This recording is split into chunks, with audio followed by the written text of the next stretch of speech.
Hello friends, welcome to சௌசிகா சமையல். இன்றைக்கி நம்ம சேனலில் என்ன பார்க்க போகிறோன்னா, சிந்தாமணி சிக்கன் எப்படி செய்யலான்றதான் பார்க்க போகிறோம். ரொம்ப ஈஸியாக சுலபமாக பிகினர்ஸ் கூட செஞ்சிடலாம். நான் சொல்கிற மாதிரியே மெத்தடை அப்படியே ஃபாலோ பண்ணுங்கள். ரொம்ப டேஸ்டியான சிந்தாமணி சிக்கன் வீட்டிலையே நம்ம செஞ்சிடலாம் ஃப்ரெண்ட்ஸ். இப்போ வாங்க நம்ம வீடியோக்குள்ளே போகலாம்.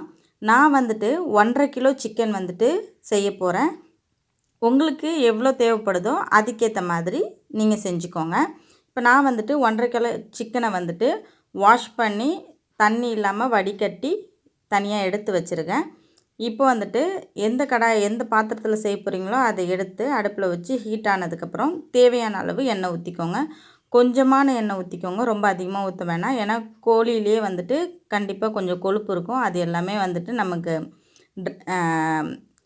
குக் ஆகும்போது நமக்கு பிரிஞ்சு வரும். ஸோ அதனால் கொஞ்சமாக ஃபஸ்ட்டு எண்ணெய் ஊற்றிக்கோங்க. நான் ஒரு ஸ்பூன் சோம்பு, 1 ஸ்பூன் ஜீரகம், இது ரெண்டுத்தையும் எண்ணெய் காஞ்சதுக்கப்புறமா சேர்த்து நல்லா பொரிஞ்சதுக்கப்புறமா நல்லா 50 கிராம் இஞ்சை தட்டி வச்சுருக்கேன், 50 கிராம் பூண்டையும் தட்டி வச்சுருக்கேன். அது ரெண்டுத்தையும் சேர்த்து நல்லா வறுத்துக்கோங்க.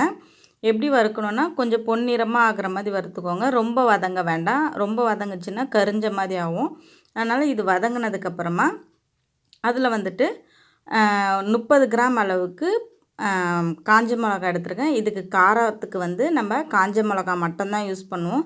சிந்தாமணி சிக்கன்னா காஞ்ச மிளகா போட்டு செய்கிறது தான் இதோட ஸ்பெஷலு. இதை நல்லா வதங்கினதுக்கப்புறமா நல்லா 1/2 கிலோ வெங்காயம் நான் கட் பண்ணி எடுத்திருக்கேன். உங்களுக்கு தேவைப்படுற மாதிரி நீங்கள் எடுத்துக்கோங்க. 1.5 கிலோவுக்கு நான் 1/2 கிலோ எடுத்திருக்கேன்.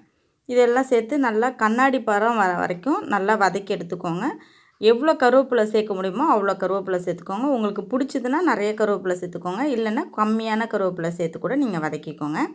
இப்போது இதில் நம்ம சிக்கனையும் சேர்த்து நல்லா ஒரு பரட்டிட்டு இதில் தேவையான அளவுக்கு உப்பு சேர்த்துக்கலாம். இந்த கறிக்கு தேவையான அளவுக்கு நான் இப்போவே உப்பு சேர்த்துட்றேன். உப்பு சேர்த்துட்டு 1 ஸ்பூன் அளவுக்கு மஞ்சள்தூள் சேர்த்தா போதும். சிக்கன்ட்டு ரொம்ப மஞ்சள்தூள் சேர்த்துறாதீங்க, அப்புறம் ரொம்ப மஞ்சள் கலரில் இருக்கும் கறி, அதனால சொல்கிறேன். சிக்கன் நம்ம மஞ்சள்தூள் கொஞ்சமாக சேர்த்துட்டு நல்லா கலரி விட்டு மூடி போட்டு கரெக்டாக ஒரு 15 நிமிஷம் அப்படியே சிம்மில் வச்சு வைங்க. நிறைய தண்ணி சிக்கன்லேருந்து வெளியில் வரும்.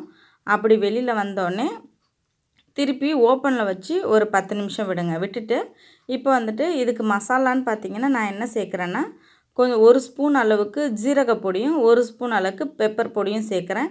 இது ஆப்ஷனல் தான், உங்களுக்கு வேணும்னா நீங்கள் சேர்த்துக்கோங்க, இல்லைன்னா அப்படியே கூட இறக்கி நம்ம சர்வ் பண்ணலாம். மேலே மல்லி இலை மட்டும் தூவிட்டு அப்படியே நம்ம சாப்பிட்றதுக்கு சர்வ் பண்ண ஆரம்பிச்சிடலாம். இப்போ நான் வீட்டில் கொஞ்சம் கோல்டாக இருக்கிறதுனால 1 ஸ்பூன் ஜீரகமும் 1 ஸ்பூன் தூவிட்டு நல்லா கலந்து விட்டுட்டு நல்லா எவ்வளோ கொத்தமல்லி, நல்லா ஒரு கைப்பிடி அளவுக்கு கொத்தமல்லி சேர்த்துக்கோங்க.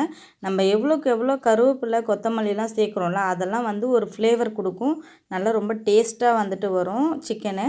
ஸோ அதனால் நான் நல்லா ஒரு கைப்பிடி அளவுக்கு மல்லி இலை சேர்த்து அதையும் நல்லா ஒரு கலரிட்டு ஒரு 2 நிமிஷம் வேணால் மூடி வச்சுட்டு அதுக்கப்புறமா கூட நீங்கள் சர்வ் பண்ணலாம். ஏன்னா நம்ம 2 நிமிஷம் மூடி வச்சோன்னா அந்த மல்லி இலையோட ஃப்ளேவர் சிக்கனில் நமக்கு நல்லா கிடைக்கும். ஸோ அதனால் அந்த மாதிரி பண்ணிவிட்டு கூட நம்ம சர்வ் பண்ணிக்கலாம். இது மாதிரி நீங்கள் கண்டிப்பாக உங்கள் வீட்டில் ட்ரை பண்ணி பாருங்கள். சிந்தாமணி சிக்கன் இப்படி தான் செய்யணும். வெறும் காஞ்ச மிளகா மட்டும்தான் இதுக்கு காரமே. வேறு எந்த மிளகாத்தூள்லாம் போட்டு செய்யக்கூடாது, எந்த மசாலாவும் போடக்கூடாது. ஜீரகமும் மிளகு பொடியும் சேர்த்துக்கலாம், அது ஆப்ஷனல். உங்களுக்கு வேணும்னா நீங்கள் சேர்த்துக்கலாம், இல்லைனா ஒன்றும் பிரச்சனை இல்லை. இது எல்லாத்தையும் சேர்த்து நீங்கள் ஒரு வாட்டி உங்கள் வீட்டில் கண்டிப்பாக ட்ரை பண்ணி பாருங்கள். இதுக்கு ஆப்டான குழம்புன்னு பார்த்தீங்கன்னா நீங்கள் மிளகா கிள்ளி சாம்பார் அந்த மாதிரிலாம் வச்சுட்டு இந்த சிந்தாமணி சிக்கன் வச்சு சாப்பிட்டீங்க அப்படின்னா அவ்வளோ அட்டகாசமாக இருக்கும். நீங்கள் ஒரு வாட்டி ட்ரை பண்ணி பார்த்துட்டு எனக்கு எப்படி இருக்குன்னு கமெண்ட் பண்ணுங்கள். இப்போ தான் நம்மளோட சேனலை ஃபஸ்ட் டைம் பார்க்குறீங்கன்னா ஃப்ரெண்ட்ஸ் கண்டிப்பாக சப்ஸ்கிரைப் பண்ணி வச்சுக்கோங்க. கூட இருக்க பெல் சிம்பலை கிளிக் பண்ணி ஆல்ன்ற ஆப்ஷனை செலக்ட் பண்ணி வச்சுக்கோங்க ஃப்ரெண்ட்ஸ். அப்போ தான் நான் போடுற வீடியோஸ் எல்லாமே உங்களுக்கு உடனே நோட்டிஃபிகேஷனாக கிடைக்கும். அது மாதிரி யாருக்கெல்லாம் சிந்தாமணி சிக்கன் ரொம்ப பிடிக்குன்றத கண்டிப்பாக கமெண்ட் பாக்ஸில் சொல்ல மறந்துடாதீங்க. கண்டிப்பாக கமெண்ட் பண்ணுங்கள், அப்போ தான் எனக்கும் தெரியும். எனக்கு ரொம்ப பிடிக்கும்.